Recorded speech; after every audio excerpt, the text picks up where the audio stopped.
السلام علیکم ورحمۃ اللہ وبرکاتہ نحمدہ ونصلی علی رسولہ الکریم اما بعد 1977 یا 1978 کا قصہ ہے۔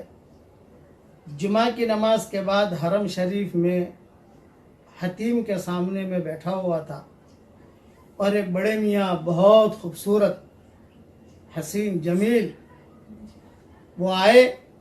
انہوں نے آ کر کہا بیٹا آپ کو ایک ہدیہ دیتا ہوں۔ میں نے کہا دیجئے۔ تو انہوں نے کہا کہ ہر جمعہ کی نماز کے بعد 7 مرتبہ سورہ اخلاص پڑھ لیا کر بیٹا، اور 7 مرتبہ سورہ فلق پڑھ لیا کر، اور 7 مرتبہ سورہ ناس پڑھ لیا کر۔ تو اگلی جمعہ تک اللہ تعالیٰ ہر برائی سے، ہر بری خبر سے، ایکسیڈنٹ سے، مکروہ سے، بری بیماریوں سے اللہ تعالیٰ تیری حفاظت کرے گا۔ وہ بڑے میاں کہہ کر چلے گئے۔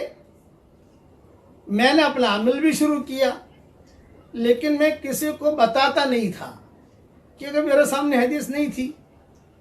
انہوں نے بات بتائی، اسی وقت ہمارا سفر ہوا تھا 1.5 سال، 1.25 سال کا، پورے سفر میں پڑھتے رہے۔ لیکن جب کتابیں دیکھنا شروع کی، کتابیں لکھنا شروع کی، ترجمے کرنے شروع کیے، کتابیں دیکھنے کا موقع ملا تو یہ حدیث ملی۔ اس لیے آپ سب حضرات کو یہ میں بھی بتا رہا ہوں کہ ہر جمعہ کے دن، جمعہ کی نماز کے بعد یا ظہر کی نماز کے بعد، خواتین ظہر کی نماز پڑھتی ہیں ہمارے ہاں، فوراً پڑھنے کی ضرورت نہیں ہے۔ جمعہ کی نماز کے بعد سنتیں پڑھ لی، تسبیحیں پڑھ لی، اطمینان سے فارغ ہو گئے۔ آج کل چونکہ یہ حالات کی وجہ سے کئی جگہوں پر جمعہ ہو بھی نہیں رہے ہیں، ظہر پڑھ رہے ہیں۔ شرط ہے اس میں جمعہ کا ہونا شرط ہے۔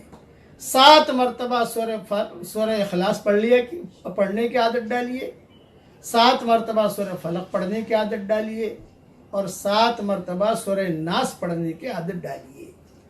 اس کا وقت، بہترین وقت تو یہ ہے کہ بھی سنتوں کے بعد، نفلوں کے بعد پڑھ لیں، لیکن بعض مرتبہ بھول جاتے ہیں تو بھی کوئی حرج کی بات نہیں، چلو عصر تک پورا کر لو جمعہ کے دن۔ پھر بھی بھول گئے تو بھی کوئی حرج کی بات نہیں ہے، چلو جمعہ کے دن سورج غروب ہونے سے پہلے پڑھ لو۔ تو اس کی عادت ڈال دیجئے، تو اللہ تعالیٰ کی ذات سے امید ہے کہ انشاءاللہ اگلے جمعے تک اللہ تعالیٰ کی حفاظت میں رہیں گے۔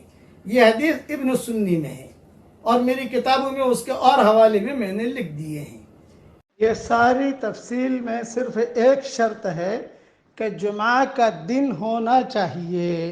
اب تو جمعہ کے دن چاہے جمعہ کی نماز پڑھیے یا ظہر کی نماز پڑھیے بس۔ اور اب یہ ویڈیو فوراً آگے بھیج دیجئے، جتنے لوگ انشاءاللہ پڑھیں گے آپ کو بھی ثواب ملے گا، پڑھنے والوں کو بھی ثواب ملے گا انشاءاللہ، اور مسلمانوں کی ہر شر سے حفاظت بھی ہو جائے گی۔ اللہ تعالی ہم سب سے راضی ہو جائے، آمین۔ وآخر دعوانا الحمدللہ رب العالمین۔